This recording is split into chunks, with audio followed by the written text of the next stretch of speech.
how you do life is how you do business. How you do business is how you do life. When you do what you love to do and serve the right clientele, you don't have to worry about money. Money finds you. Leaders have one thing in common. They're dangerous. The most dangerous part of the spear is the tip. And the leader has to be willing to take life to protect everybody standing behind him or her holding that spear. You have to take responsibility. You are who you are. If you're being authentic, you're the same in either capacity. One of the things that authenticity kind of graduates out of is, are you tired of complicated business advice that rarely delivers any real results? I'm Preston Brown, and I've built a 9-figure portfolio by following simple business formulas that anyone can use. In my new book, Your First Million Made Easy, I reveal the exact system that I've used to generate hundreds of millions in revenue.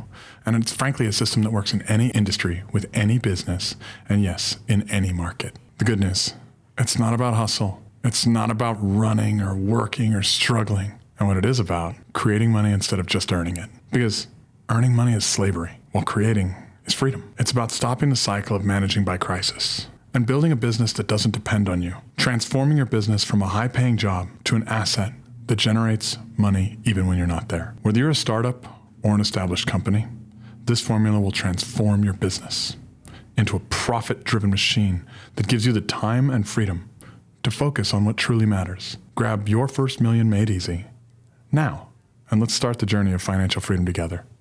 I look forward to being a part of your story. Welcome back to Problems to Profit. Guys, I'm smiling my ass off right now because it's not every day that you actually get to do a podcast with some of your best friends who have some of the best value that can be delivered. And I can't even start this show without good old Samantha here making me blush and telling jokes and embarrassing me and starting everything up. Guys, and also, I don't know if you guys know this, but you're actually my first threesome podcast. So congratulations, wow. Welcome. I mean, it's kind always of nice to burst that bubble. It's my first threesome also. I was looking forward to it.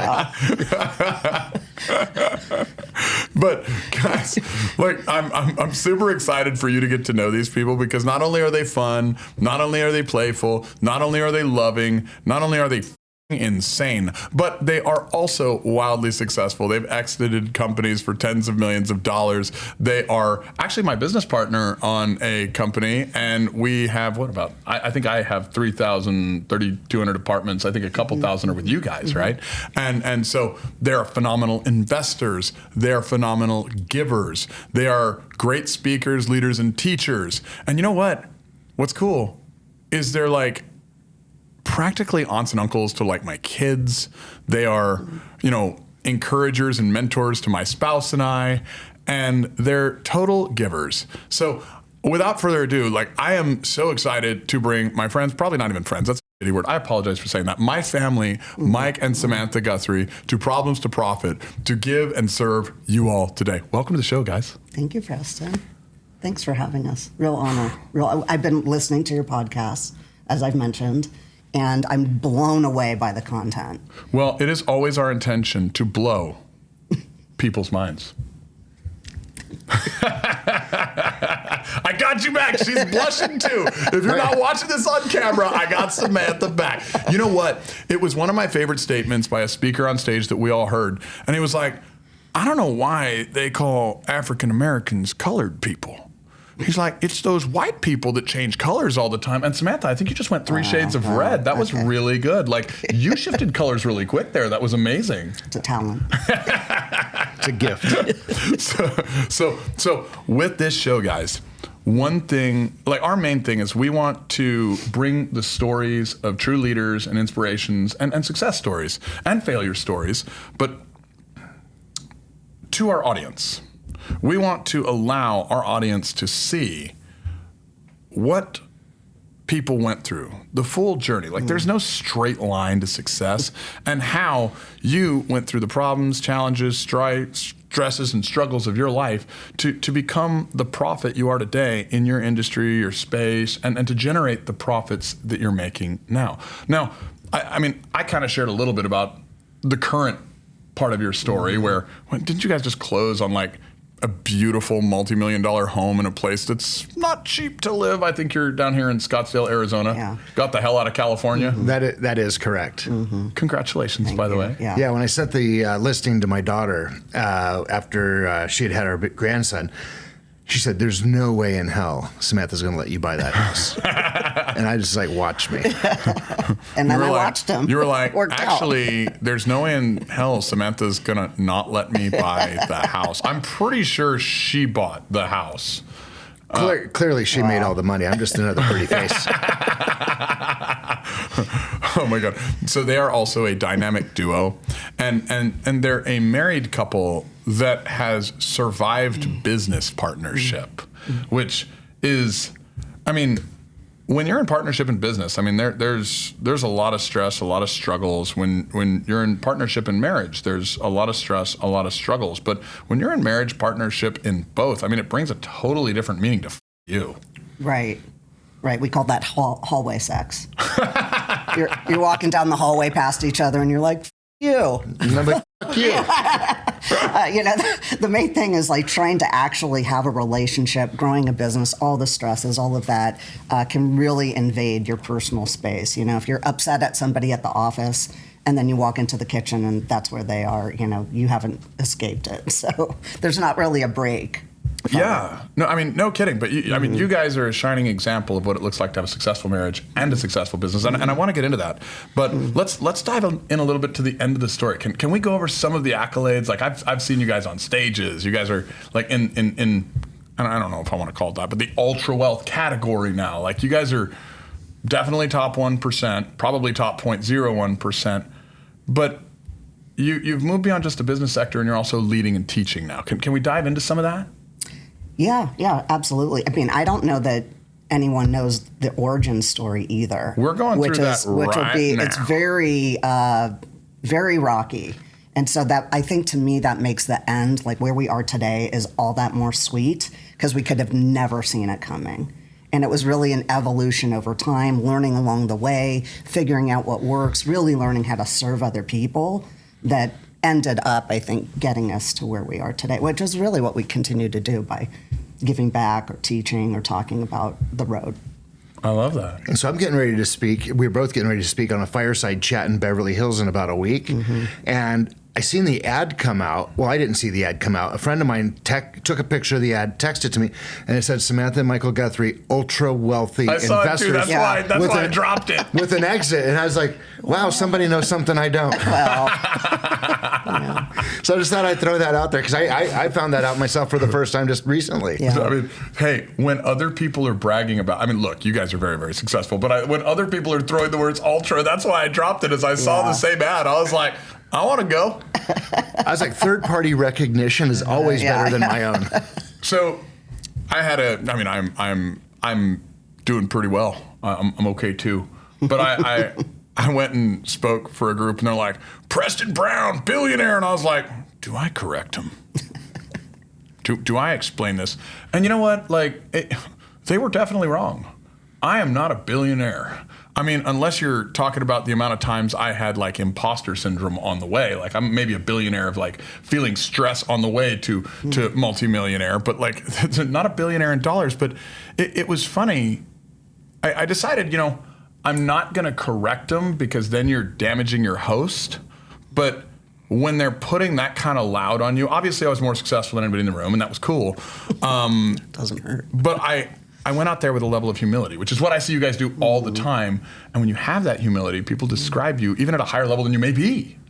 Absolutely. And it's always good to, when you approach walking out there on a stage, your number one job isn't to tell them who you are, it's to share with them what they need. And that's the only reason I get on that stage, because I want to reach out to somebody, reach in their heart and go, this is what I have for you today. This isn't about me, this is about you. And if I can bring you value from being on your stage and share some nuggets that help you elevate your career, your business, your job, whatever it is you're doing, that's why we do it. I haven't been paid to be on a stage yet, but you know what? It pays dividends to see other people using what we bring to the stage to elevate their life.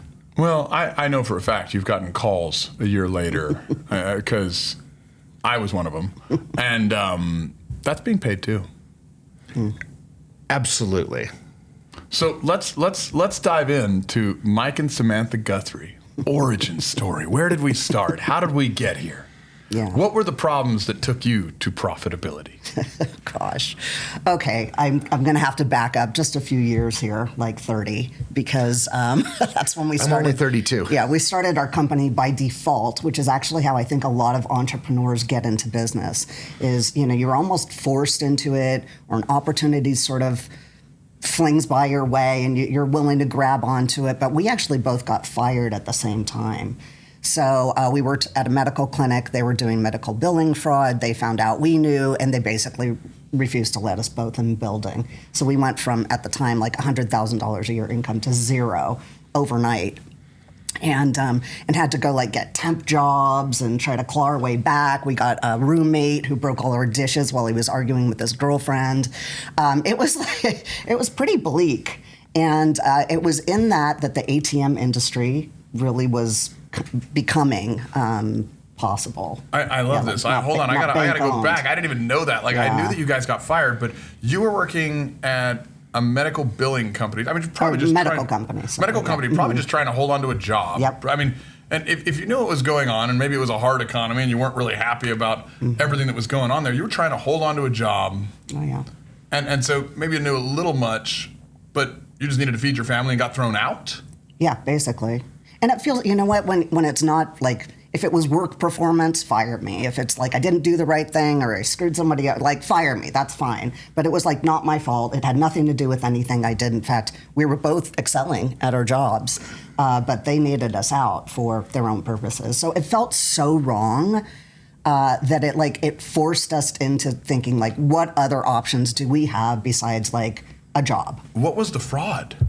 Well, so it was a workman's comp medical facility. I was doing the x-ray at the facility. Samantha was doing the marketing, and they were committing medical billing fraud. They were handing out generic medication and charging for brand names. And it would be a simple visit, and they'd charge for an extraordinary visit. So they were doubling and tripling what should have been billed to the actual end patient. And so the silver lining on the end of it, at the very, very end, they paid for the down payment on our very first home, which was really nice. So you weren't involved in the accounting department. You weren't involved in the operations or ownership that had anything to do with this. You were just holding on to a job, and they were basically, it sounds like they were defrauding insurance companies. Correct. Yeah. Correct. Yeah. That's exactly the state of California's workers' comp. Wow. Yeah.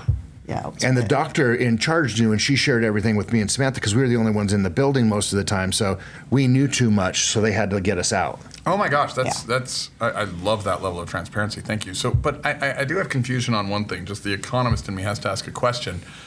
Are you telling me that the government of California, a rather left-wing government, has an issue with fraud, waste, or abuse? Well, the government probably did not, but the doctor that owned the clinic that knew we did had a problem with us knowing.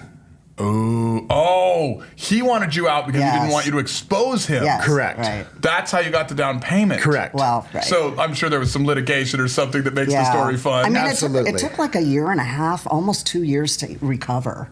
So even though like there was, they kind of paid us off to keep us quiet, it still took a long time to get that. So like immediately I got a job at a temp company typing, which I'm horrible at. So that wasn't very good. Oh, I'm so glad we went full circle on this. I'm so glad I dove deeper. I was literally sitting in the back of my head thinking, I just let my friends on my podcast to tell everybody they committed fraud? No. I'm so confused. I'm so glad we dove deeper. I was like, God, they're going to be so mad when they see the comments in this video. But cut half the... Cut. I love it. That's fucking awesome. I'm like, okay, well, we're going there. No, I'm so glad we asked more questions. Yeah. So Ask better basically, questions. you were thrown out because he didn't want you to dime him out. Yeah. Correct. He didn't want us to whistleblow. Yeah. Oh my God. Which is actually how we keep got going back to settlement. this word blow. It's crazy. Like, I mean, there you go again, Samantha. That right. blush looks good on you. Sorry, guys. Look, sometimes we play a little bit too much. We're going to get to that entrepreneur value again. Please continue. So you got the down payment on your first house. Well, that was part. Yeah, that was so. We both were kind of doing, kind of getting back into jobs that would provide for us. and the ATM industry just became, was it deregulated? I don't know. So you didn't have to be a bank to own an ATM machine. And someone had proposed that idea to us. And really our first ATM machine we bought on a credit card and drained our bank account of all $2,000 we had to our name. Because of course we had just been fired and we had no money. And this is a few months going by, but we were living paycheck to paycheck. And one machine became 4 machines, became 10 machines, became 50 machines, and then we started wholesaling, and eventually we sold the company. I knew you started with one machine, but I didn't realize you bought a cash machine on debt. Oh, yeah. That's fantastic. Mm-hmm. Like, what a beautiful story of arbitrage. Yeah. Way to lever your way to riches, right? My gosh. It's like $2,000 to a 10-figure exit. When 8-figure exit, excuse me. What year, roughly? 1997. 1997, bought the first ATM machine. Correct. And we bought it. And so here's the interesting thing. I had just gotten out of the military, and I was in the middle of getting divorced from my first wife. And I had no credit. I had no money. Samantha put the ATM on her credit card, so then she became the president of the company. I became an employee, and that's the way it went for the next 28 and a half years. She was my boss. Well, so we were boyfriend and girlfriend when we started. I resemble that remark. Yeah. Like that. You know what? I think I work for Aaron. Yeah, I get it. It resonates. I totally get it. You always get the last word. It's yes, ma'am, right? No, but we were boyfriend and girlfriend when the company started, and it was on my credit card. So I'm like, if we break up, I still own the debt, so obviously I need to own the company that might pay off the debt. And then, of course, we just never changed it. I've learned to be a much better negotiator since then. I mean, I at least closed the deal and married the lady, right? I think you got a lot of the good ends of that negotiation 100%. there, Mike. 100%. I married up for sure. Like, dude, I see you and I see her, and there's one thing, and a lot of people are going to hear this and not see this, but if you see Sam and you see Mike, one thing you know about Mike can sell. Mm-hmm. Boom! All right, that was a mic drop, Mike. And I'm the one with the sales and marketing background. Yeah, it's just for our company, and this actually goes into your whole podcast.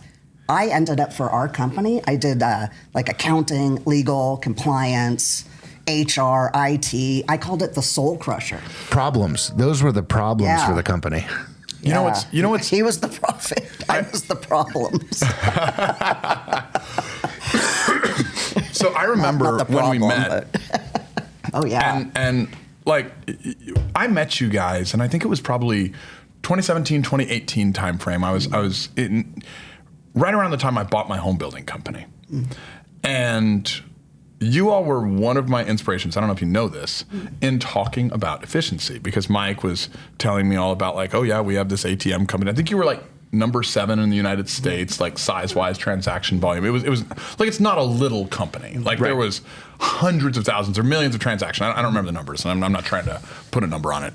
But, and then I was like asking about your industry, asking about your competitors. All your competitors had all these employees, and I think you just had a few people, like kind of y'all, and wasn't there like another young lady that was involved? Yeah, but it wasn't like a huge office and a group, and there was a level of efficiency within your system that no one could duplicate. And they still have it. We called the original name of our company was Automated ATM Solutions Incorporated, and then we became Cypress Advantage because there's so many other automateds in the industry. Well, companies that had the volume of transactions our size would have anywhere from 40 to 60 employees. When we exited, we had 2.5 million transactions a month, which we were like the number 5 company in the United States, with 4 employees, 2 of us that traveled 3 weeks out of every month. And then we had another full-time assistant here in the United States and another full-time one in the Philippines. And they basically ran the company for us. Efficiency. I mean, and the goal of every business is the same thing. It's efficiency. Absolutely. It's always the who, not how. Absolutely. 100%. So kind of diving back into the story, like I'd love to hear some of the relationship pieces, because you guys, it wasn't an overnight journey of, okay, we started with 1, we moved to 4, and then all of a sudden number 5 in America, which probably means like probably top 10, top 20 on earth as well. Like, so we're talking a large scale company, an enormous amount of transaction happening, like in the time we're doing this podcast, you'd have probably done tens of thousands of transactions on your ATMs around the world. Correct. Nationwide, yes. Yeah. Nationwide, yeah. Yes. Okay, nationwide. Sorry. There I am. I'm growing you again. Yeah, you do anywhere from 60 to 75,000 transactions a day. Typically Fridays and Saturdays are a little bit higher, but that was the volume on a daily basis across this plethora of ATMs. Lots of systems, lots of processes, lots of probably checks and balances and safety nets. And You're speaking my language. She solved all those problems. Well, so Mike was really the sales and technical side of what we did, but I was really all the processes. And really what I did is anytime there was a total pain in the ass that we bumped into or something didn't go right, Mike would fix it immediately. Like, here's the thing to fix the problem. And I'd be like, where do we get to the root of the problem? What was the root? How did that start? And what can we do to fix that?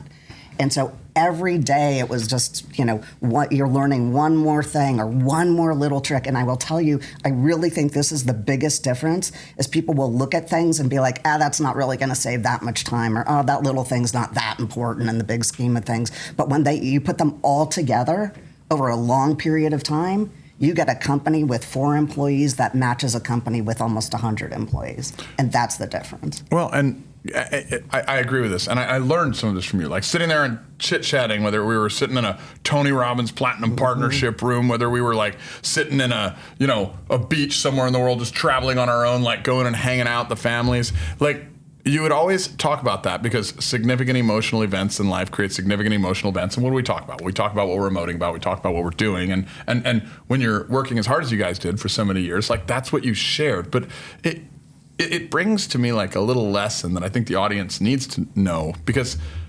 entrepreneurs understand that business is, at a certain level, it's not a spectator sport, it's a team sport. You have to build a team.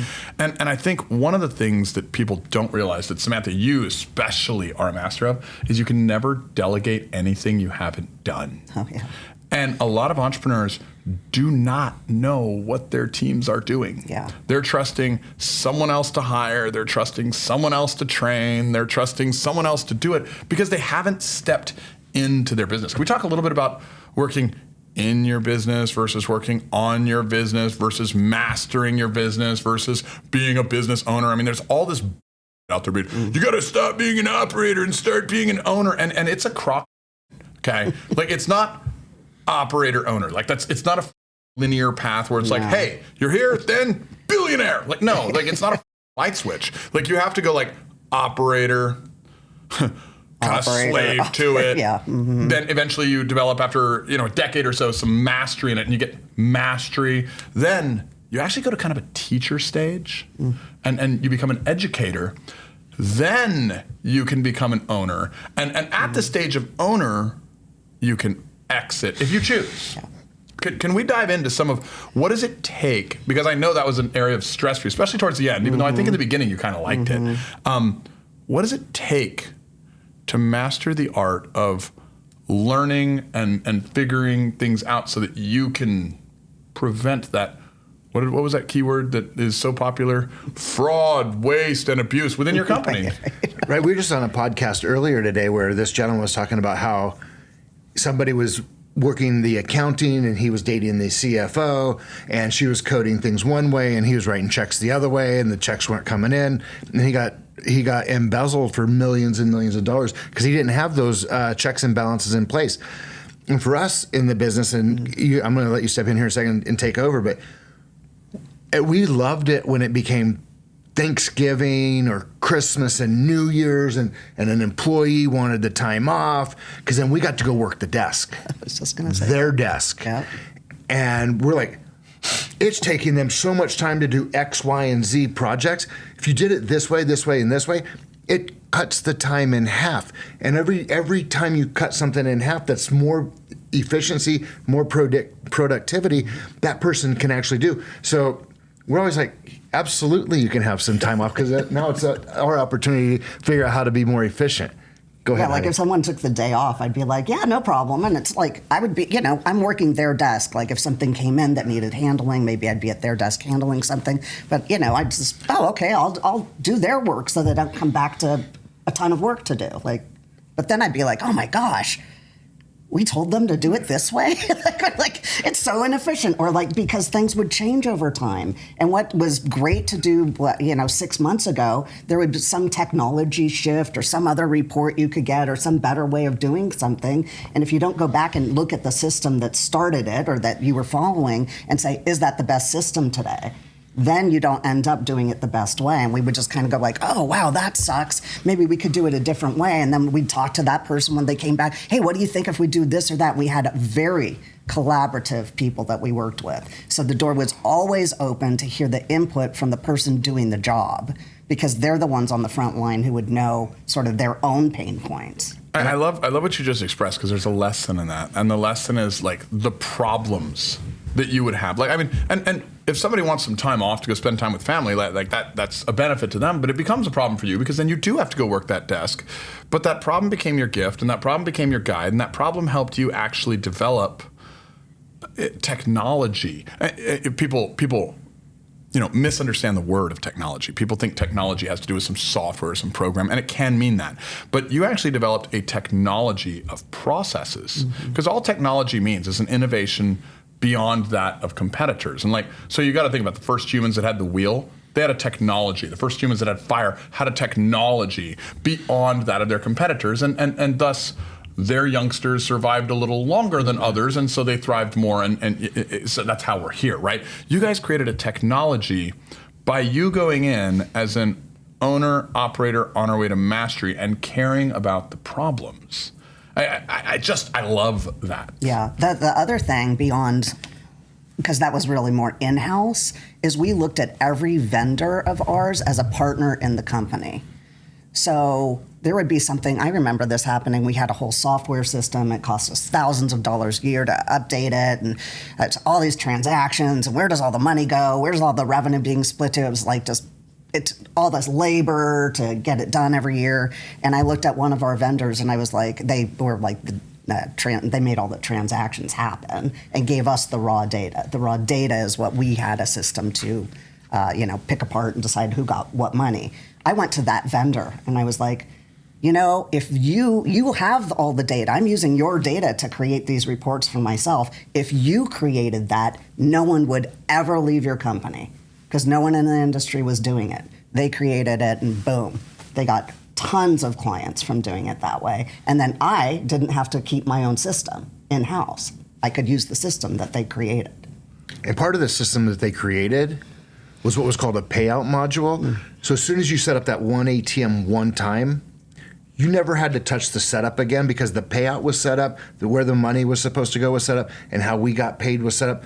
So as you touch one ATM out of 8,000 once, where other companies, somebody sets up this, somebody sets up that, somebody sets up this, and they separate the duties of power, or the duties, and it's so inefficient. Too many people are touching the file, and then things don't always get done correctly. Yeah, there's another lesson there. I mean, that's actually really beautiful. Like I want to pull that back and not necessarily reframe that, but mention it again, because what you said, like you're obviously going to care about your own company, but in this situation, you weren't just caring about your own company. You were actually caring about another company that you just had a relationship with. Now, your profitability may or may not immediately have changed by you helping them, but you helped for the sake of helping.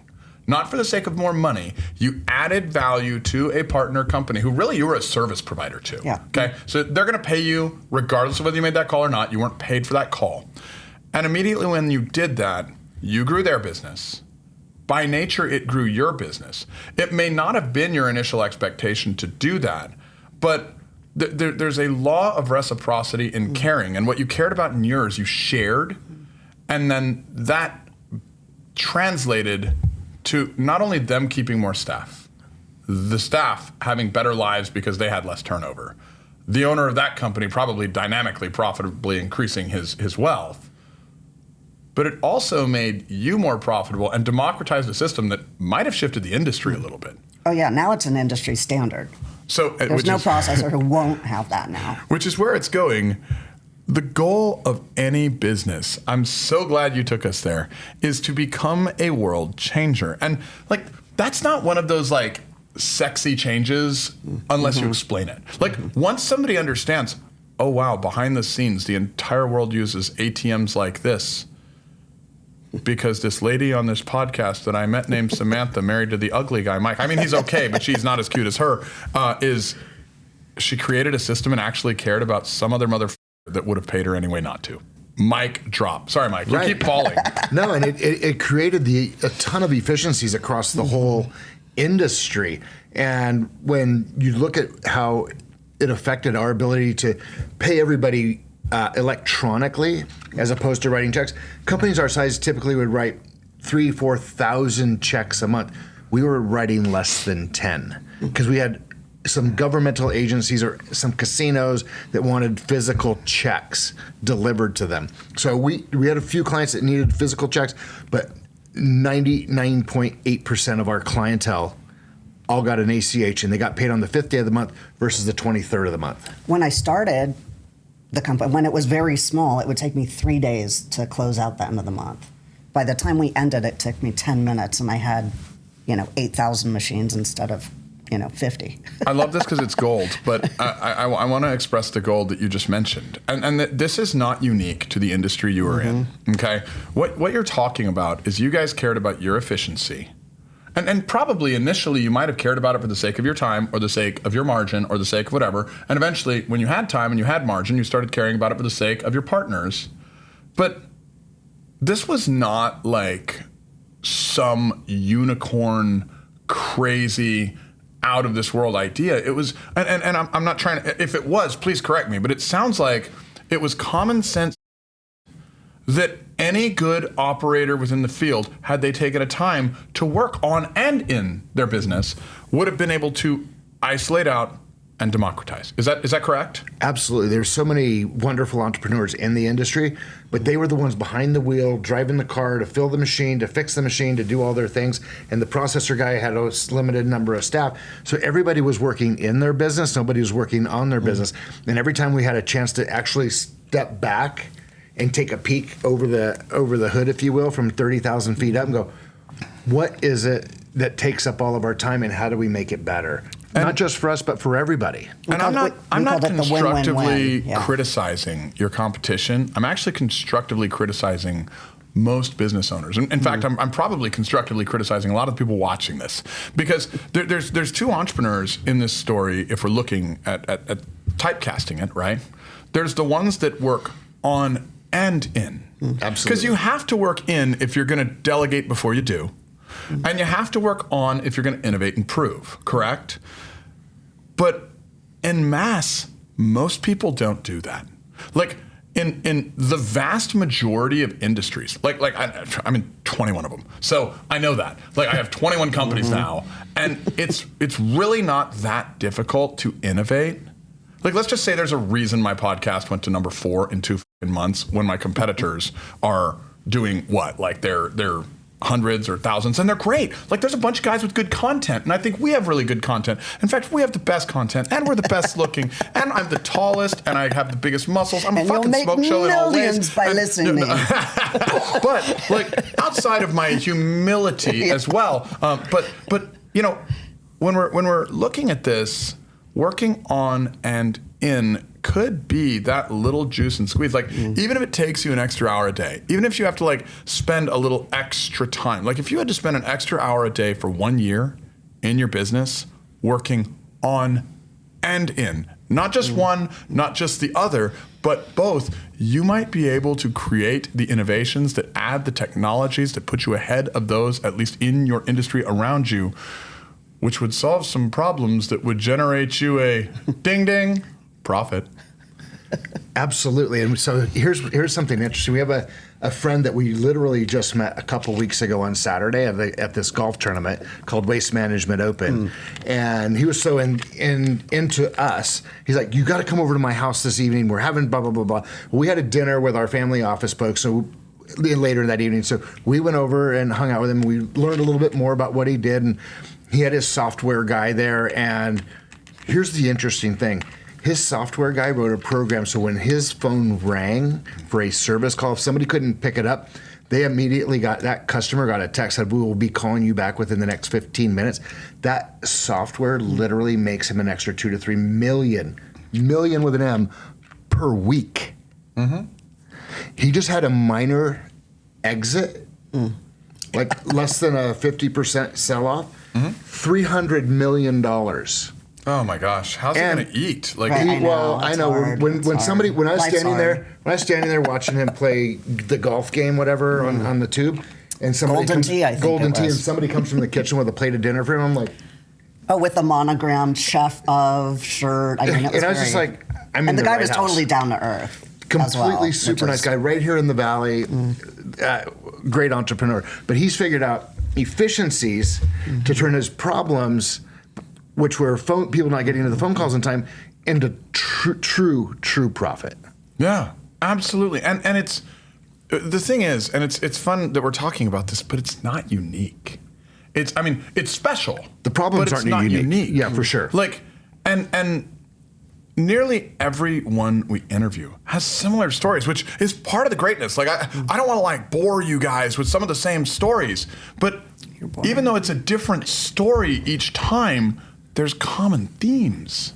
And the common themes are where the gold is. Mm-hmm. Now, one thing I do want to touch on with you guys, because you guys have a very unique story.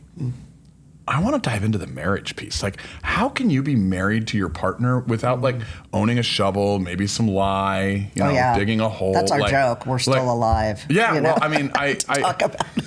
I worked with my wife, and like, I don't think I could have continued. Like, and that's not a knock on her. Yeah. It's Oh, no. probably a knock on me, but it is hard to work with your spouse. Or is it a knock on the business?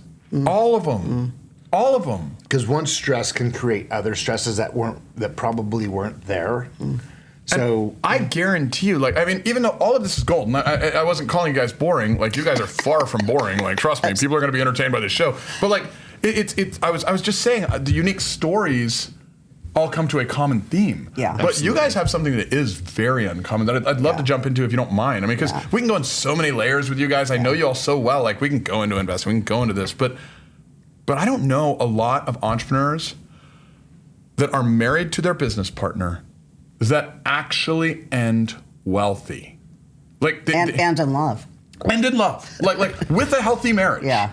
well, it's way cheaper to keep her. Hello. Oh, thank you. It's a financial decision. That's it. I made a financial decision. You know what?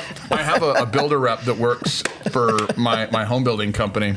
All the single ladies. And all the single ladies. and my builder rep, he comes in, and I'm going to imitate him. His name's Johnny. He's hilarious. He's always like, yeah, boss. Like, that is how he talks. Really? And one day he makes this joke. He's like, yeah, boss. I don't know if he was joking, because he used to be a little crazy. I think he's actually settled down some. But he's like, yo, boss, I don't know why people get married. Whores are way cheaper. And I was like, geez, bro. Like, what are you talking about? And I'd not thought about it. I'd never pictured it like that. I'd never looked at it like that. But it was funny, because when my wife found her dream home, Oh, yeah. I actually thought, you know what? They might be. Now, I'm not gonna like, but it brought me to a theory, like, not a theory, it's a fact for me, but it might be a theory for everybody else. Like, they may be cheaper, but there's also a statement of value too. Like, there's also worth it. I don't want my wife cheap. I want my wife expensive. I don't want her wearing cheap. I want her wearing expensive. If she wants that, I want it for her. If she wants to drive a nice car instead of a hoopty, please, God bless, go buy a nice car. If she wants to wear nicer jewelry, I want to be able to afford that. Like, if you're looking for it's cheaper to keep her, it's not permanent. No. Business or marriage. But, sorry, funny interlude, funny story. No, I like this. Go on, Mike. Continue with this financial tell. decision making. Well, look, I would seriously, it was not always great, right? You have to work yourself into great. Same thing with the company. Hold on, he's getting shorter. Yeah. No. You have to put in the time. You have to figure out the kinks. You have to figure out what's not working. You have to, adjust the same way you do in business. It's kind of like, how you do life is how you do business. How you do business is how you do life. Like they overflow. You are who you are. If you're being authentic, you're the same in either capacity. So it's like okay, what was the problem? What was the pain point? How can we fix it? Not that I'm going to do like an SOP at home, but But you know what? I almost want to ask you for that, and it could be a little clickbaity, but can you give us like, if you could, and I'd love to hear from each of you, like, or maybe play off each other, but like 3 to 5 little hacks because there's a lot of entrepreneurs out there. Yeah. That are married to their partner. Yeah. And what you guys prove is it's possible. So, I mean, are there 3 to 5 hacks in a relationship on how do I keep my spouse engaged as a spouse when we might have had a bad day? Like, it could have been a bad day in the business, but I need to keep them as my spouse. Or how do I keep them engaged in the business if we had a bad day in the marriage? Like, give us 3 to 5 like marriage entrepreneur connection hacks. One of the things that comes to my mind immediately is that the reason why most people start a company is to create a lifestyle that they want or a life that they want. And then the company kind of gets in the way and it has its own needs. And you kind of forget that, oh, yeah, I did it because I want to pick up the kids at 3 o'clock in the afternoon. Or, I started the company so we could get away every weekend, which is, as an entrepreneur, it's like good luck getting away for the weekend, right? So you forget those things and you really need to remind each other. Why did we do this? And there were some business decisions we made, like said no to certain things, even though they might have been financially rewarding, only because it wouldn't have ended up creating the life that we wanted. I love that. So like hack 1, remind each other why we started this. Mm-hmm. Like so the way it was supposed to be in the beginning needs to be like an agreement. It's almost like a vow. It's almost like a vow in your marriage. Mm-hmm. That's actually really beautiful. Like, don't forget your original outcome. Yeah. Right? Well, I mean, the original outcome of the vows in the marriage, the priest is giving you vows, to have it to hold till death do us part. By the way, since you're going into business, frequently remind each other why you started this thing so you don't get off track. They should actually say that to married couples during their vows. Yeah. Like, give me that's actually gold. Your business vows, right? They are. Well, and because you're always wanting to put the customer first. Like, that's number one for any business. But you're like, when that steps on what you're trying to be as a couple or as a family, or taking care of kids or having the weekend, to go do something with the family, like you have to find a balance. I didn't mean to cut you off, though. No, that's gold, though. I mean, I'm gonna throw that in as too, because spouse always first. Like, the priority is us. I love it. Absolutely. And I'm gonna go back to when I was an X-ray and MRI tech. I was always there to serve the patient. And then we started our business. We were there to serve the client being the ATM owner that we sold the machine to, and the card holder that put their card in the machine. Mm-hmm. So if I'm showing up every day for those people, I have to show up in my relationship the exact same way. So if you show up to serve your client, you better show up in your marriage to serve your spouse. And too many people are, even in their business, they're there to take money from the business, and they're there to take from their spouse. And when you start taking as opposed to serving, you'll get served papers. Wow. So the paradox of taking and serving, dude, I could meditate on a hot tub in that. Oh, wow. Do you have any whiskey left? Yeah. Remember the last time I was at the hot tub? Come on. Actually, we have a new bar at the house. If you fly into EP to be live on the podcast, we do it at my house. This is also an advertisement for future guests that are badasses that would like to be on the show. I will pour you Louis the 13th or Macallan 30 or beautiful like Yamakaze, like Japanese whiskeys. Like, I have now, I was told, the second most expensive bar in El Paso, Texas. And it is a cool hack, because anybody I want on the podcast, like in El Paso, I'm like, oh yeah, why don't you come over? And I mean, it's not a hard sell. Right? Yeah, it's pretty cool. Another thing that we didn't do originally that really helped was roles and responsibilities. So what are my roles and responsibilities in the company, and what are Mike's? So when we were started, we both did anything. Mm-hmm. There wasn't no specific, you do this part, I do that part. And once we started defining, like, these are my duties, and this is, I even learned this from you, Preston, is that when you write down your roles and responsibilities, like, the owner of the company needs a job description.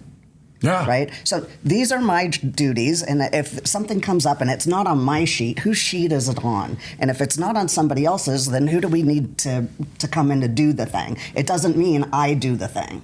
Just because, like, I'm the president or the VP, like, it doesn't mean because something needs to be done, I'm the one to do it. Maybe that's not even my skill set.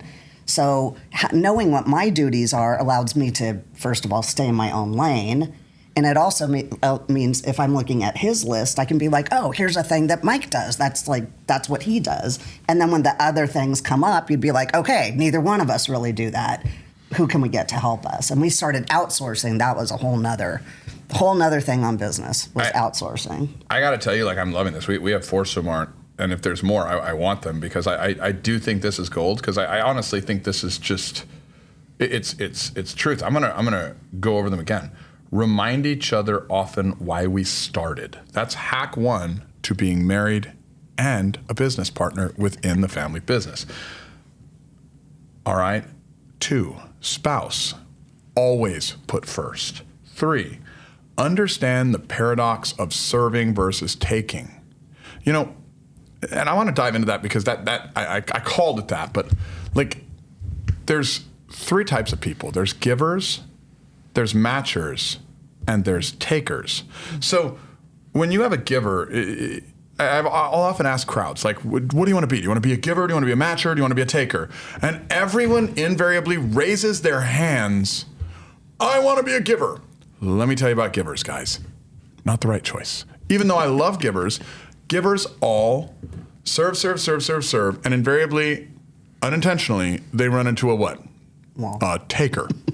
And you know what takers do? Consume. And then eventually the giver gets exhausted, gives everything they are, feels taken advantage of, like they've poured their cup till it's empty, they've run out of steam, they're dying on the vine, they feel not enough, and they're going to take that home. And you know, no one ever says takers, which I find interesting because I'm a total taker, okay? I am a total taker. Lots of people are like, oh, it's very transactional to say matcher. But I'm going to make a recommendation. You want to actually be a taker. You want to be a taker. Now, there's taking versus serving. But the difference is an entrepreneur is somebody that understands control. If you take responsibility, okay, and you have accountability, then you're taking the control of your time and you're making a point of knowing when to give, when to match, when to take. You need to be in charge of your outcome. So I don't want you to be an empty asshole taker. I want you to be a mature taker because what that'll teach you how to do is be a server. So I hope I articulated that in a way that it makes sense. Absolutely. But like, and that's something that we've gone on trips and we've talked about and we've debriefed on the beaches of the world together. But like, it's good to unpack here because let's be real. If you're always giving, that's not servant leadership. Leaders have one thing in common, all of them. They are dangerous. The most dangerous part of the spear is the tip. It's that shiny point on the front. That's the part where no blood, no guts, no glory. And the leader has to be willing to take life to protect everybody standing behind him or her holding that spear. So you have to take responsibility. So last one, roles and ding, ding, ding, responsibilities. So that's the 4th one. Now, I'm kind of like segueing back, like, are there more? Because if there are, like, this is like what married couples need. And there may not be, like, these are fairly broad, but that's gold. Is anything else popping up for you that, like, your secret? Yeah, there's one more that's popping up for me, and I almost lost it there while we were doing the recap.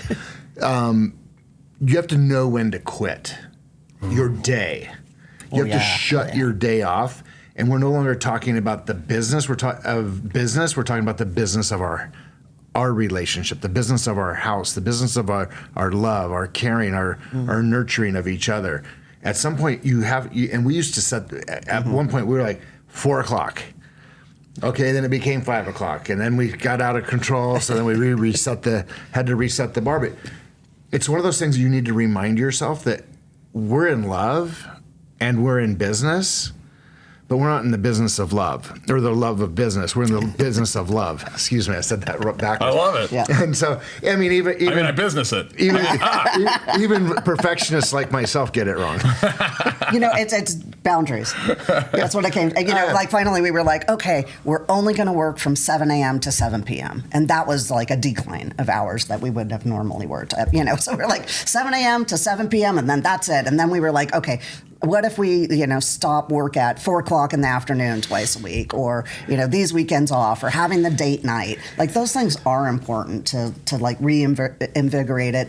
Never talk business in the bedroom. That's a big one. That's a big one. Like we had a corner, in our house in the living room, there were 2 chairs that faced each other, and it was like, if you want to talk business, we had to go to the business corner. Go sit in the corner. Yeah, we would go. I'm mad at you again. Go sit in the corner. Don't put baby in the corner. That was a different chair. But I mean, instead of like leave business out of the bedroom. That is not what the bedroom is not intended for. That's a different kind of business. What's that song? It's business. It's business time. I don't know that one. I haven't heard that. We're going to have to, for the podcast team, edit that song in, okay? But it's a great song. So the 5 rules of maintaining a healthy marriage while being in business partnership together. Remind each other why we started. 1. 2. Spouse always first. 3. The paradox of taking versus serving. 4. Know your roles and responsibilities at work. And 5. Know when to switch business time off. That's gold. I love what you're giving us here, because I do think it'll help, and I do think it'll serve, and I do think it'll add value, and probably in far more of an impactful way than just talking about money. But money's cool shit too. Can we talk about money a little bit? I want to play with you guys a little bit. What are your interests here? You want to talk money? You want to talk investing? You want to talk politics? You want to talk where we want to go? What are some things that you want to debrief, download? I mean, y'all are phenomenal investors. Y'all, we talk about economic updates all the time off camera. Let's play a little on camera to give some feedback with whatever y'all think. I'm going to throw one out there. When you do what you love to do and serve the right clientele, you don't have to worry about money. Money finds you. It just shows up. And that's because you're there in an authentic way, and authenticity being the highest form of vibration that we can have between highest frequency between 2 humans. When you show up authentically, people feel you and they want to come alongside you and go on that ride with you. And that happens in investing, it happens in life, it happens in vacation, it happens in everything you want to do. Authenticity is the number one key to being successful in anything you do. Authenticity is it's one of those words that I've meditated on a lot, because it's maybe one of the most powerful and profound words. And I like to think that it's made up of different things. Mm-hmm. One of the things that authenticity it kind of graduates out of is vulnerability. Yeah. Absolutely. You have to be real enough to talk about your journey, as you guys did, your story, where you came from. But then outside of vulnerability, which is about you, you have to be very intentional in caring enough about them when you're authentic to be a good listener. So it's and what I call it is kind of like community. You have to be community oriented and vulnerable. And those are things that I think today people are very, very scared of. Absolutely. And it's funny you bring it up in that exact way. I literally was on a coaching call for 45 minutes before we came here with this lady out of South America. And I'm the only coach out of 6 she spoke to that actually listened to her and didn't try and sell her what I had to say. I asked her, could you tell me a little bit about you? And she just went on for literally 15 minutes. She goes, no one else has asked me about me. Nobody else has cared to listen, and nobody asked follow-up questions based on what I said. And she goes, I would love to come alongside anything you're willing to do. And I just met her for the first time face-to-face today. And that's something you're naturally very gifted at, because you were one of the first people. Well, actually, and I can share this, and I don't mind sharing this. Like through my corporate, we'll call it corporate asshole journey. Like, I mean, the folks that are watching this, a lot of them have seen my stuff. They know my story. They know I lost dad. They know my dad got cheated. I became corporate. I lost dad many years later, and kind of fell out of corporate and cutthroat and all that. And it was no longer about money. It was like, oh my God, how do I get around my family and my people? But it was a very lonely place. Like I didn't have for many, many years friends, and you and Sam, like especially you, because you were the loud one. Like Sam was easier to bond with, but like you're definitely the marketer in the family. But you're a marketer that doesn't just talk. Like, and I think a lot of marketers could learn from you. Like a lot of salespeople could learn from you because you talk and you listen. And you guys were actually my first real friends as I came out of that corporate crazy hell. Oh. And it was a magic that, I was fairly successful and becoming much, much more successful in those years as like my business was scaling and all of that was happening. You guys were already successful. We kind of didn't really want anything from each other financially. There was not anything to sell. Not that we never did anything. We did, but it was more of like a sideline conversation that created it when we did do stuff. But you had this natural gift, and maybe we could go into that. Maybe we can go into some of the sales pieces, if you're okay with it, Mike, on that authenticity, because you're uniquely qualified in just the natural way you approach it. Like, where did you learn that? Where did that come from?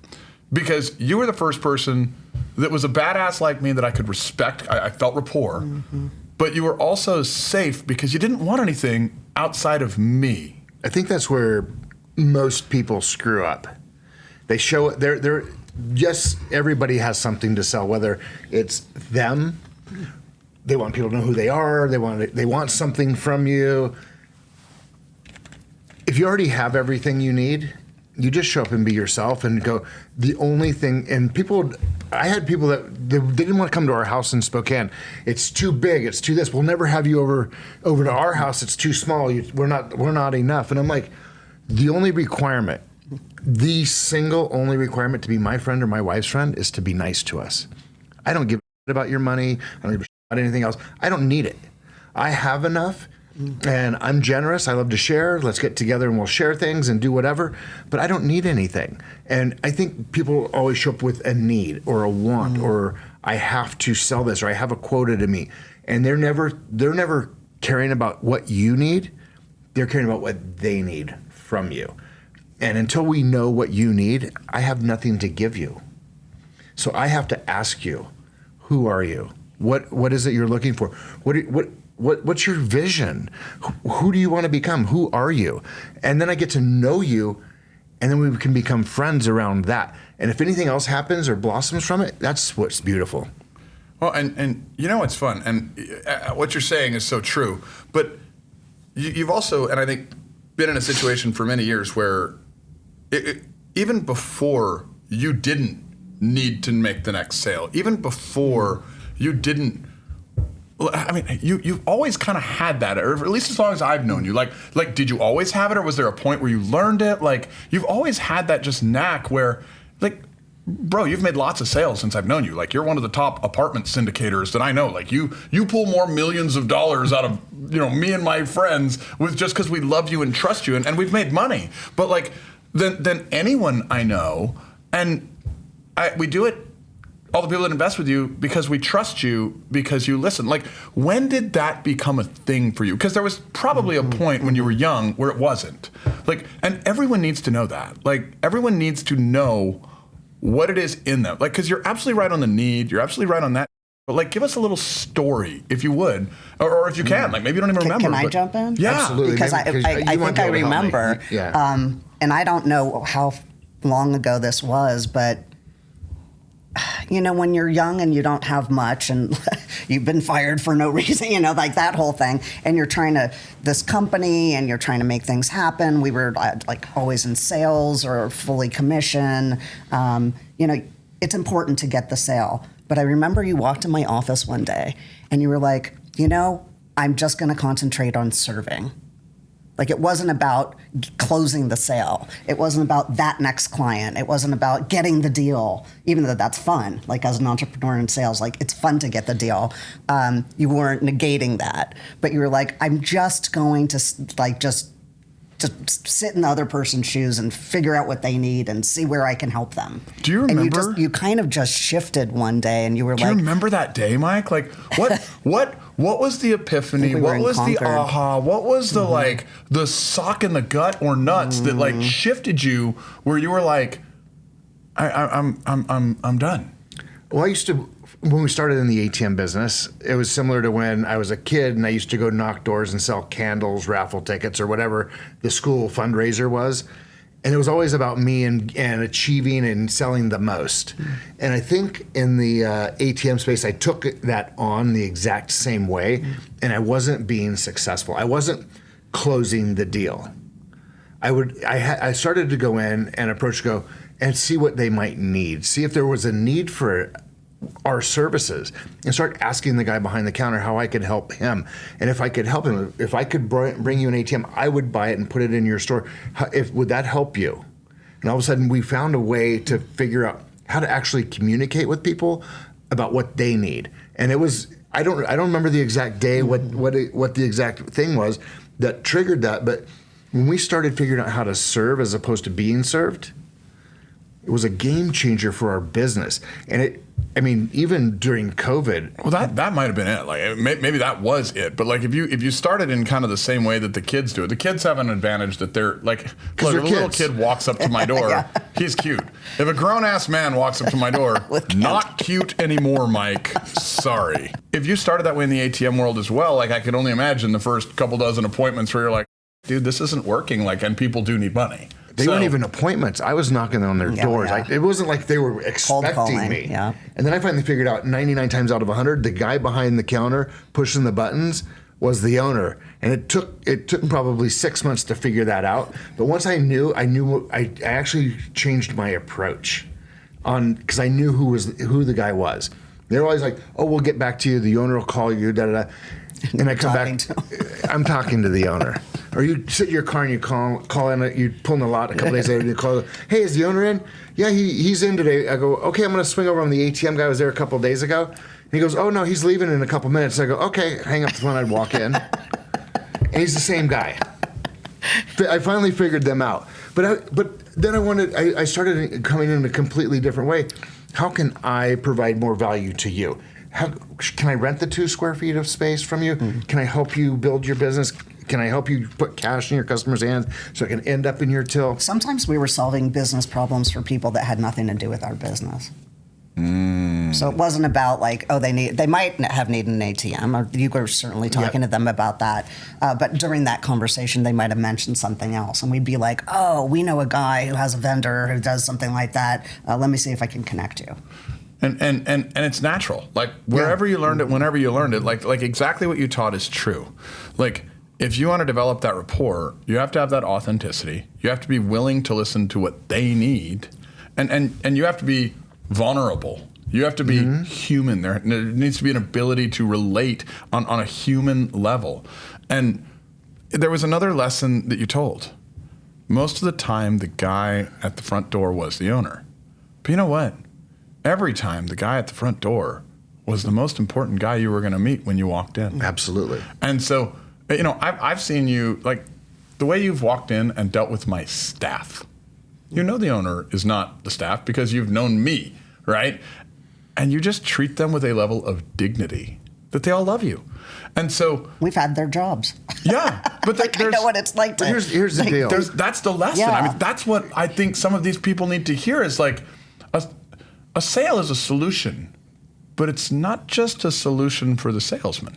It's a solution for the salesman, and it's a solution for the other party, but they're not going to buy from you in a market where they have 1,000 opportunities unless they love you or like you or in rapport with you. Absolutely. Or you're a kid. Right, and we've been out to dinner with a number of vendors back in the day in the ATM space. They were trying to court us to do this and this, and we'd be at a nice restaurant, $500-700 bottle of wine come, and the host would be like, pour the wine, help us out, do this, do that. Oh, to the waiter. And to the waiter, and I'm just like, yeah, that's a human. in my mind. I'm thinking that's a human, and if that's the way you treat them, if I become your client, is that the way you're going to treat me? I treat everybody like you never know who that person's going to be in a week, a month, a year, or 10 years from now. I could end up working for them. And I want them to remember I was kind, courteous, and accepting of who they are, where they are. At the appropriate time. And it doesn't matter where you are on the tree of like there's always someone with less, there's always someone with more. It's like, why not respect where everybody's at? They're all working their own angle. They're all using their talents to the best that they know how. It doesn't matter what job anyone's doing. I believe that most people are doing the best that they can. So honor everyone no matter where they're at. Now, if they're a jerk, it doesn't matter where they're at on the scale anyway. Like, they're a jerk, you know? But if someone's doing their best, then, like, honor them for their attempt at everything that they do and encourage that. I love it. I was a diamond in the rough. Absolutely. I mean, you know, right? So, like, you know. Just had to polish her a little bit. Just polish that. Wow. You know? What do they say in Spanish? Sasculero. You know, like, I'm not even sure what that means. I thought it was como chingas. I don't know what that means, but Oh, my gosh. Right? Oh my But I mean, gosh, I we all love it. started somewhere. We all started at nothing. Well, most of us. Well, we weren't like you, Preston. We didn't start at the top. Yeah. oh wow, yeah, Right. Right. yeah. I was at the top of that trailer park. Right. But Let how me many? tell you what. But look at it this way: how many entrepreneurs, the people that you've already had on your podcast, how many of them were like self-made, or they got there kind of by accident, or there was just a point where they felt compelled to do something and they started it. You didn't know that's how the story worked on this show? Like, everybody starts rich, stays Right. rich, and rich. It's a really good Right, story, guys. Make right. sure you watch that Yeah. one. You'll come back for more. Yeah. Right. Like, you know what's not going to be palatable? The Lucky Sperm Club. Right. Yeah. Oh, Yeah. the LSCs. Yeah, The I mean- you know, the hockey stick. Everyone thinks entrepreneurial journey is Yeah, like it's like- straight up. I'm like, it's a plate of spaghetti. I Good opened luck. a business and rich. I'm like, It's like a crazy, you know, plate of spaghetti, and you know, eventually, hopefully, you end up higher than where you started. But it's a crazy journey for people that are really have a lot of gumption and want to stay in it, because it's a way easier to quit. I love it when people are like, "Oh, you got successful. You're lucky," and I'm like, "Oh." And then I'm like, let me look at that gray hair on my elbow again. Like, where'd that stress come from? I'm 42 and I have more gray hair than most 60-year-olds. You call that luck? I'm glad I don't have any hair on my arms. Yeah. I can't see my gray hair. It's up here. You know, Mike, like I quit shaving my arms, but it looks good. So, you know, I do want to go into another thing with you guys. Get it. Let's go.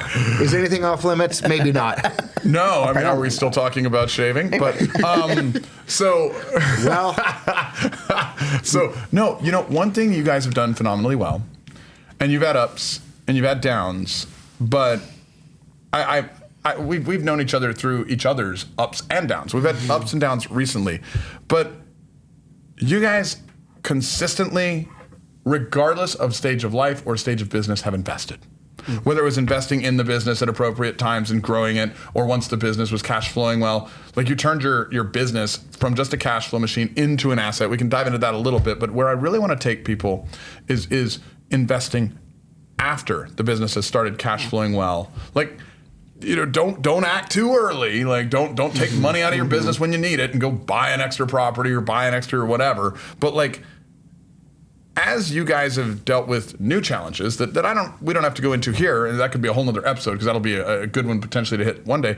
But like, you haven't stressed in the way that a lot of people stress with big challenges because of those investments. Can we dive into some of the philosophies on investing, why investing? Because I love like and you know, I'll give a little pre-frame for the episode I'm inviting you back for, but.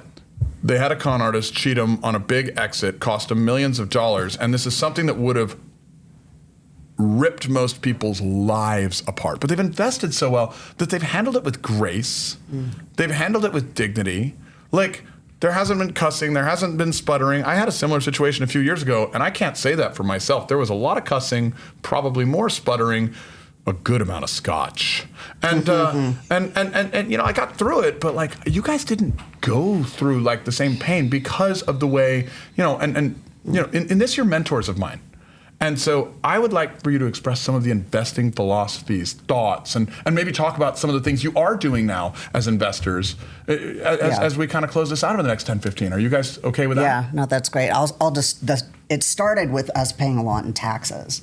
And what I've realized, I was even just talking to somebody last night who's an entrepreneur. You get so busy doing what you're doing, you're like, what do I have to do today? What do I have to do today? You're not thinking about taxes or saving money. And I was actually listening to a Damon John podcast, and he was like, the really wealthy people don't try to find a new company and start a new thing. They figure out ways to save in taxes. And I was like, that's what I'm talking about. I didn't want someone just to be checking boxes and, doing my accounting. I wanted a tax strategist. So you marry that idea with real estate investing, which also can produce depreciation, which is a whole nother tax play, and I'll let Mike kind of take it from there. But it was like, keep driving for more ways of like, what else can I do with the money? And, we're of the era really that our parents were taught, which is what they taught us, go to school, get a job, buy a house, pay it off. That's like the great American dream. Right? That's the Dave Ramsey special. That's what we were all taught. And it's like kind of, because if your house, you don't owe anything on it, you actually have dead money. Like, it could be working for you. In fact, that's a whole side story that we ended up closing our house for cash with some of the money that we got from our exit, and then immediately turned around and took out a mortgage and invested that money.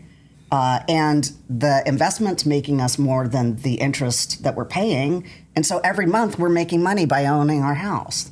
And I never would have put that together. And I'm like, I even know what I'm talking about. And now the interest is 100% deductible as opposed to like a mortgage. And because it's really an investment, we took the money and invested it. And I'm like, I'm getting paid to live in my multi-million-dollar house. And I never would have put that together. And it's like, my job now is like teaching people that. It's like, where is it for the middle market? Like the poor people not poor, but the people with less are being taught, save your money, be careful, have a budget. And the people with way more are being taught buy a jet and, do all these things. Like, what happens to the rest of us in the middle that you're doing damn good, but you just don't know what to do with it? And instead, there's just no one teaching you those steps along the way until you get way high on the scale. Well, how did any of those people figure it out? Until now, with Problems to Profit, where we are actually teaching you those things on this show. Sorry, I love that. That was the perfect monologue. Mike, take it from here. And I love what you're saying before Mike jumps, because everybody was kind of sold for the last 30, 40 years on kind of the Dave Ramsey special. They're like, oh yeah, no, pay off, save your money, pay off debt. Save your money, pay off debt. And that doesn't make sense. Like in an arbitrage economy where we removed gold from the dollar, where the dollar is actually losing value every year, it is a deflationary asset. That was not true back in the 1970s. It's like the world changed, but Dave Ramsey didn't. But he has a good show and he's very popular. And I like Dave Ramsey. I don't think he's a bad guy, but I just don't see the fundamental economic sense. It's not right for everybody. It's not right for everybody. And there's a whole sector. Unless you're a billionaire with so much cash you don't need it. There's a whole sector of people it's good for. But, really having your money work for you, investing it, having your money go out. We always say, send it out and have it come back with friends. Right.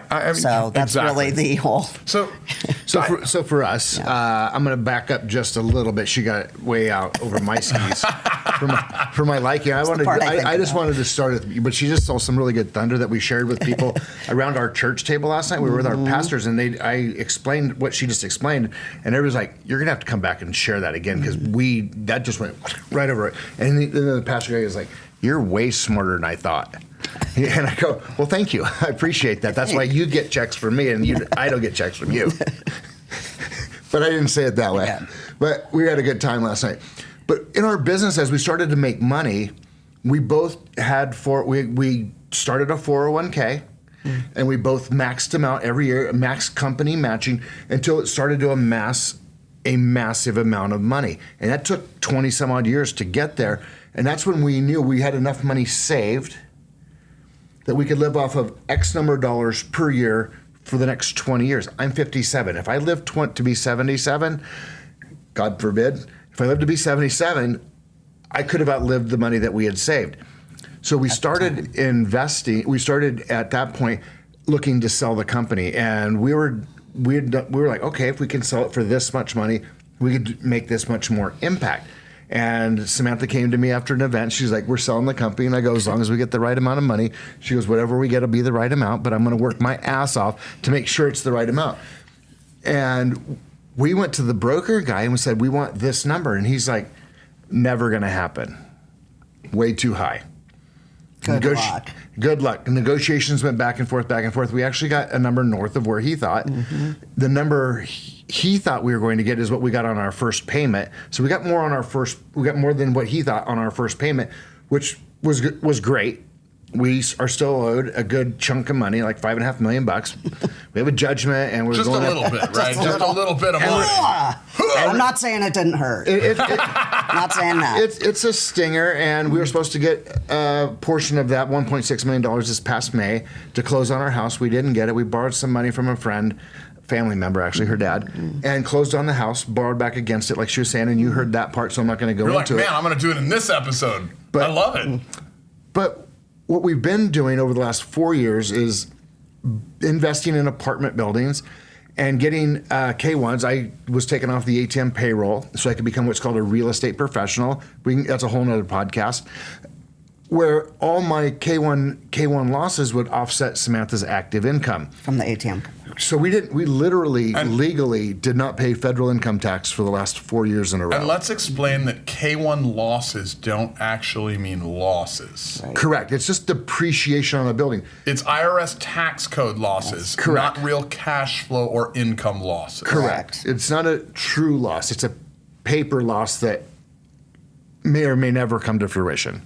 And it probably won't. Well, and the way that these losses work, guys, is it's a function of depreciation and tax code, and it's a function of what's called accelerated depreciation, which may and almost certainly will be coming back in full this year. A few years ago, you could get 100% bonus depreciation. So you take a building that's like, say you have a $20 million apartment building, you could 100% depreciate a significant percentage of that building, like call it $12, $15 million of it, right? You could, almost 37 to 40% of it. Okay. Pretty much whatever your equity going in is your depreciable coming out. Right. Is approximately. Right. Sometimes it's more, sometimes it's less, but it's in that same ballpark based on the equity you put in. But if you're putting 30% or 40% down on the project, right, and then you're able to effectively depreciate the entire amount you put down. 100%. So if you made $3 million in your business, for a round arbitrary number, and you put $3 million down on a building. Yep. And you got 100% bonus depreciation. Correct. Then your income goes down only tax-wise by $3 million. Correct. And now with zero income, you pay zero taxes. That is correct. And I'm just working it through for the camera and the video, because I want people to understand this. And that is the tax code. And by the way, for all of my family and friends listening on this show, I want you to understand there is a fact. Do you know who writes the tax code? It is these amazing people called the donors, okay?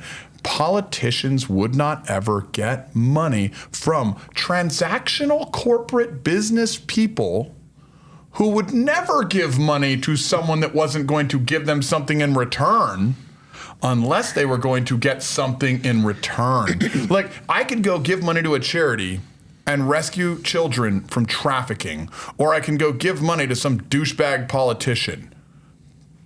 At least I can feel good about giving money to rescue the child. Why do you think so many businesses and business people choose to give money to politicians? It's because they get something in return, okay? They're not attracted to a bunch of 60, 70, and 80-year-old assholes who tend to do dumb shit around the world, cause wars, inflation, government spending, and stupidity. They're not attracted to someone that's like, hey, I want my little boy to change his gender and beat your daughter in a sport. Like, they're not doing that. That's not the goal. Like, that's not what people are investing in. What people are investing in is the politician turning around and saying, let's put some in the tax code since you're rich that'll make your income go away so that you don't have to pay taxes, rich guy, so that only your employees do. So if you're an employee watching this, get into business and stop voting for whoever that idiot is that's doing that to you.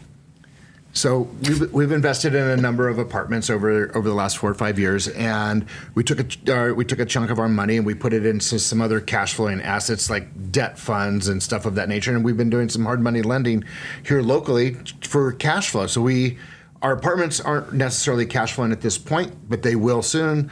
And our debt funds are actually paying us cash so we can Some actually triple live. net as well. So we bought some triple net. This goes back to exactly what I was saying. Like, nobody taught us that along the way. Like, we ended up coming into money and going, what can we do? And finding people who knew more about it than we did. But if I had known that 10 or 15 years ago, I would have been doing it starting then.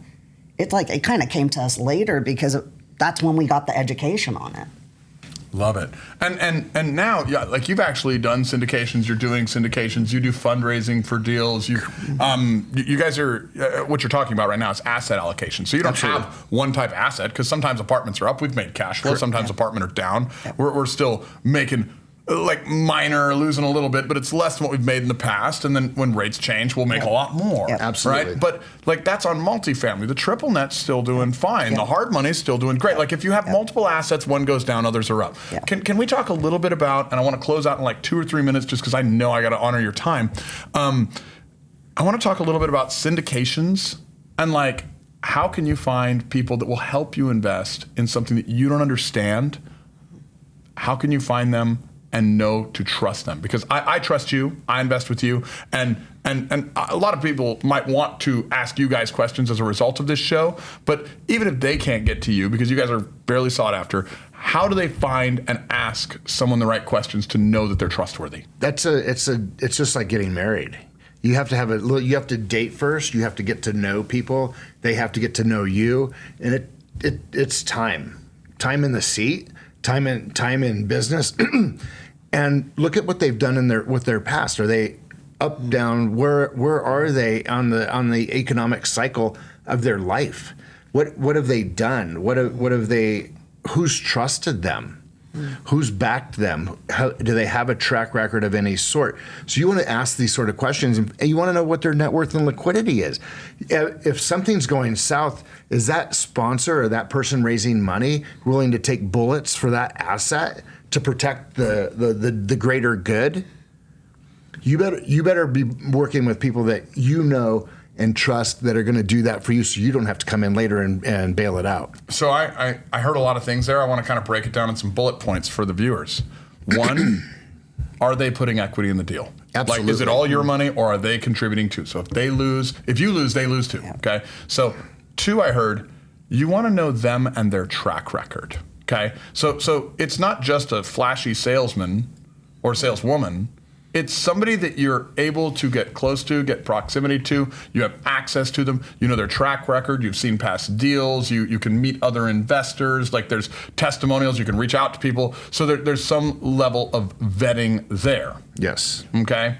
There was a third one that I had in my head. What was the third one that you kind of mentioned there? You want the sponsor, the person, to take a bullet for the deal, basically. To take a bullet. Like, you have to know that, thank you. Like, if there is a deal that goes south, and we've had many deals go well, but we have had 1 or 2 go south, and I've never done a capital call with you guys. Like, I've never had to crank in money. I'm glad we're Are you ready? This meeting. No. No. That's why we're here today. No. Good you asked. And look, real estate is cyclical, so sometimes you can get into stuff and you really just have to ride it out. Like it always goes up, but it goes up over time. So if there's a dip in the market, which there really is right now because of interest rates, it's slow moving, but it's starting to come back. You have to wait it out, and you have to be with partners that are willing to do that. That are also financially capable of doing Yes, that. and that have money in the deal. And if they haven't done these deals before, people, and it's sort of similar to your question. You look at, we've had 28 and a half years of business experience and operating a very successful cash business. And our business ran through the Federal Reserve. Every transaction goes through the Federal Reserve. Everything was tracked. Everything was monitored. So people actually trust us because they felt like we were more fiduciarily responsible with other people's millions and millions of dollars on a monthly basis. Well, and somebody's $40 was just as important to me as their, $10,000. Guys, I love this, and there's so much here. Like, we have added value bomb after value. I mean, we have hit investing. We've hit marriage and business. We've heard your story. Like, I mean, you guys have shared so transparently. And just because I've known you for years, we've been on the beaches of the world together. Like, it's been fun. We've had jokes. We've had laughs. This is so beautiful. And I know people are going to want to know more. They're going to want to ask questions because you guys, like, You're larger than life, but you're down to earth. Like, where can people get a hold of you? How can they reach out? How can they ask a question? How can they learn something new from you? I'm on Instagram, Samantha Guthrie. I am. And I'm also SamanthaGuthrie.net. And then our real estate company is PacificCapitalLLC.com. And you can reach me at Mike Guthrie Investor. That's MikeGuthrie Investor on Instagram. And if you just want to text me, you can call me or text me on my cell phone at 509-270-6701. And I challenge you to do that because I've been on like 100 podcasts. I always give out my cell phone. Nobody ever texts or calls. But I challenge you, if you're looking for more information, I'm here to help. I'm here to serve. Reach out. And we will put the Instagrams and the phone number in the show notes to give everyone access. Guys, thank you again for tuning into Problems to Profit. We have downloaded a ton of info. You might have to watch this one 2 or 3 times and take notes, but there was a lot of gems there. And what's beautiful is Mike, I think, might be our first person to actually give out his personal cell number on the show. So I hope you blow his ass up. I would love to see him have to change numbers. This is going to be fun. Y'all have an amazing day on purpose. We will see you next time. Let's go. Bye.